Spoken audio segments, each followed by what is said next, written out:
The year is 2003. Dan Brown's The Da Vinci Code is released to the public for the first time. Pixar have yet another blockbuster hit about a particularly lost fish, and a certain Austrian becomes the governor of California. Why on earth am I telling you this, I hear you ask? Well, this just happens to be the same year that Newcastle were last in the Champions League. Until now, Newcastle have claimed their Champions League spot and will be featuring in the competition in the next footballing season. But how have they done it? How has Eddie Howe taken this team to make Europe's elite competition? Today we're going to be having a look. Please like the video and subscribe, it really would mean a lot to me. But now, let's talk about how Newcastle United made the Champions League. Yes, after 20 years of waiting, Champions League football will be returning to St James's Park. And if you compare this to their previous finish last season, they finished 11th with 49 points. This achievement is unbelievable. What's more is the goal difference that they've managed to achieve. They had a minus 18 goal difference last year, and now they've got a plus 35. This turnaround from Eddie Howe and his players is nothing short of remarkable. And when you look at their team and the way that they play and the way that they set up, it's just fantastic. So let's have a look at this Newcastle team and talk about what Eddie Howe has done to really take this set of players and make them be greater than the sum of their parts. And when we think about the Newcastle side, and when I think about this Newcastle team this year, I think about two specific games. The first one I really think about is their 3-3 draw with Manchester City. And it was the first game that people looked at and thought, wow, that was an absolutely fantastic game of football. It was possible to be contended for a game of the season. The way that Newcastle drove forward, it made people's eyes open and made people think that Newcastle were already arriving. And then later on you understood that they would then start to gain the consistency that they needed to be able to challenge for the top four. But it was this match that I think really opened people's eyes. We're going to be going through the team in its entirety and the way they played, including the roles. So let's begin. We have Pope in goal. He's been an absolute standout performer, one of the best goalkeepers in the Premier League by quite a distance. We have the Newcastle back four, and they start out with a back four, but they transition into a back three, and we'll get to that in just a moment. But you have Byrne, Botman, Cher and Trippier. Now, the three defenders are highlighted in a certain colour of green, and Trippier is a little bit different because Trippier is the player that's going to be going a little bit further forwards, and then these all cover round to become almost a back three when Newcastle are in possession. Then just ahead of them you have Bruno Guimaraes, who is their metronome. He really makes all of the plays tick. He plays with a certain tempo. The game is played at his pace, and when he has the ball at his feet, the Newcastle players know that they can start to make movements, start to make runs, and start to open up pockets of space for him to be able to play the ball into. Everything flows through him, and it's incredibly important to realise how much of a role he has in this team. He's able to bring players into play, but it's also that metronome-like ability to be able to make the tempo suit him rather than the other way around. He really dictates the way that this Newcastle team plays, and he continuously allows them to maintain pressure based on the way he passes and based on the way he is able to go forwards. Now, ahead of him you have, for this game against Manchester City, Joe Willock and Joe Linton, both playing these central attacking midfield positions, and I think they were there because of their energy and their work rate. If we think about the way that Joe Linton has really transformed his game from being an out-and-out striker to a wide man or perhaps a central attacking midfielder, his energy and his physicality in the middle of the park was something that really hurt Manchester City, and I think Eddie Howe has been able to almost utilise that in other scenarios, other areas when he's been playing out wide, or perhaps when he's been floating towards the middle of the pitch, just to give Newcastle that little bit of aerial dominance. Joe Willock is a very, very physical player, but he's a very smart player at the same time. His decoy and dummy runs into the box and then through into channels are extremely useful. And again, like Joe Linton, who does exactly the same, it's this energy that really propels Newcastle forwards. Couple that with the passing of Bruno Guimaraes, and you've got a fast way and route to goal with pinpoint passing, pinpoint accuracy, and opening up the fields of play. Now, against Manchester City, he opted, Eddie Howe did, for two, I would say, luxury players in Almiron and Saint-Maximin. Two dynamic players who were unpredictable. They're flair players. They're almost game winners. And they had them in the side because I think it was seen as this was the base of the standard Newcastle lineup. Then you had the two game winners to try and do something on the flanks. And you could have them on the flanks because you were allowing yourself to have something of a little bit more creativity, something of a little bit more freedom on the flanks, and then you had your defensive setup in the rest of the side. Callum Wilson obviously occupying the framework of the box to be able to try and get any kind of loose touch, loose pass, second ball to try and convert anything into a goal. But it's these two players who I think really started to shape the way that Newcastle went forward. Almiron's form at the start of the season was absolutely exemplary, and Saint-Maximin is always a danger.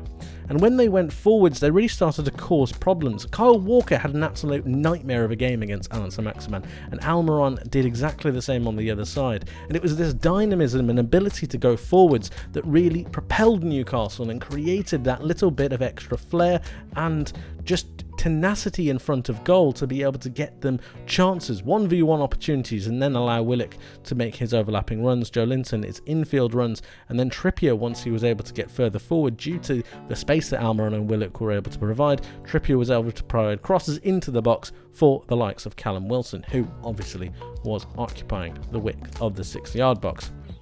All of this worked perfectly, and while they weren't particularly great defensively because of the actual attacking prowess of Manchester City, the game ended 3-3, and I thought they did an absolutely sensational job of maintaining midfield presence, maintaining that flair along the wings, and also maintaining some kind of defensive security so that they were able to get something out of the game. Again, it was one of the first eye-openers for a lot of people, including myself, as to how Newcastle were going to play going forwards into the rest of the season. They were incredibly impressive, but little did we know they would get even better. And better is exactly what they got, because if we have a look at the second game that I want to look at, this is the match that Newcastle played against Tottenham. They won this game by 6 goals to 1. And they were 5-0 up at half time. Now, this was absolutely incredible, and I think it bears reminding that this is a Newcastle side with Jacob Murphy, Sean Longstaff, Joe Willock, and Joe Linton as your front midfield four. And it's quite incredible what they were able to achieve. Again, you have your major back four. That doesn't change. Kieran Trippier is still the main player or the main defensive player going forwards to assist the rest of the team. But it was the energy that I think that Eddie Howe took from that game against Manchester City, and he really just shuffled it across the entirety of the team.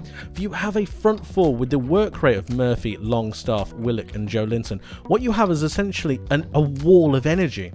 And it meant that when Newcastle went forwards, they were able to pen Tottenham in due to the high press that they ended up really starting to maintain and really started to create through to the latter stages of the Premier League season. It was this press with the dynamism of Alexander Isak that meant Newcastle were an absolute force to be reckoned with. Again, with the tempo of Bruno Guimaraes, the quality of Kieran Trippier on the wing, the defensive capability of this back three when it converted into possession, it meant that Newcastle became a completely different opposition.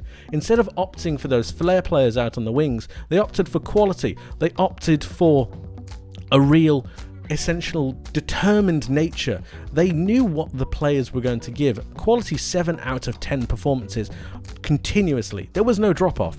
There was only work rate, a solid performance, but at the same time a belief in the way that they wanted to go forwards and the way that they wanted to play. Couple that with the work ethic and the absolute running power of these two wingers in Joe Linton and Murphy.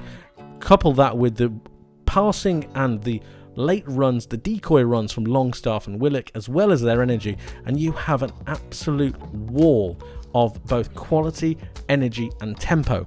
It was a tempo that Tottenham couldn't live with, as we found out after they lost their game by 5-0 after half-time. 6-1 was the final score, as we've previously mentioned, and it could have been more. It could have been a whole lot more. Newcastle actually missed a couple of chances, and when you consider the energy that they brought to that game, it just showed a different facet to the way that Newcastle could go forwards. And it's in this tactical change that Eddie Howe has proven that he knows what he wants from his Newcastle players. He knows how to get the best out of them, and that's probably the most impressive thing that he's been able to do. Jacob Murphy seemed like a person lost out in the cold, but he's got quality, and Eddie Howe saw this and found a proper and correct opportunity to bring him into the fold. Almiron was doing brilliant at the start of the season, yes, but Murphy, along with this front four, this midfield attacking four, just created a different beast, a different animal in Newcastle that allowed them to be extremely feared, especially at home. Those first 20 minutes in a Newcastle game was something that I think teams seriously fear. It's almost got a Liverpool Anfield effect, and if they do go into the Champions League with this kind of energy, with this kind of tempo, with this kind of striker, because I haven't even mentioned how good Alexander Isak has been, then Newcastle will be a force to reckon with, not only in the Premier League, but in Europe itself. They have been truly fantastic. What Eddie Howe has been able to achieve with this Newcastle United side is nothing short of remarkable. The fans together with the team pushing on for one clear goal, and they've managed to achieve it far quicker than I think anybody would have anticipated. I only hope that with Champions League football and the inevitable challenges that will come along with it, the owners stick by Eddie Howe and give him the support that he needs. The challenges will eventually come, and perhaps it will be next season, perhaps it will be the season after, but Newcastle might not hit the heady heights that they have done this season. They need to remember that it's a journey, that it's a process, and if they back this manager with this team, with these supporters, there is surely no limit to what they all can achieve. Thank you ever so much for watching, guys. I hope you enjoyed. If you did, please leave the video with a like and subscribe. It really would mean a lot to me. And if you would like to support the channel a little bit more, you can do by becoming a channel member. Just press that join button and follow the instructions. In doing this, you'll receive a whole host of perks, including member badges and exclusive member videos. If this is something you're interested in, press that join button, follow the instructions and become a club member. And of course, all of your support is very much appreciated. I couldn't be doing this without you. Please let me know your thoughts in the comment section below on Newcastle and how you think their season has gone. Newcastle fans, this is where I want to hear from you. How are you feeling about your season, and what are you expecting next season with Champions League football? Get in touch, I would love to hear from you. That's it from me for today. Thank you ever so much for watching. I hope you have a wonderful rest of your day, and I hope to see you in the next one. But until then, my friends, take care of yourselves, and bye-bye.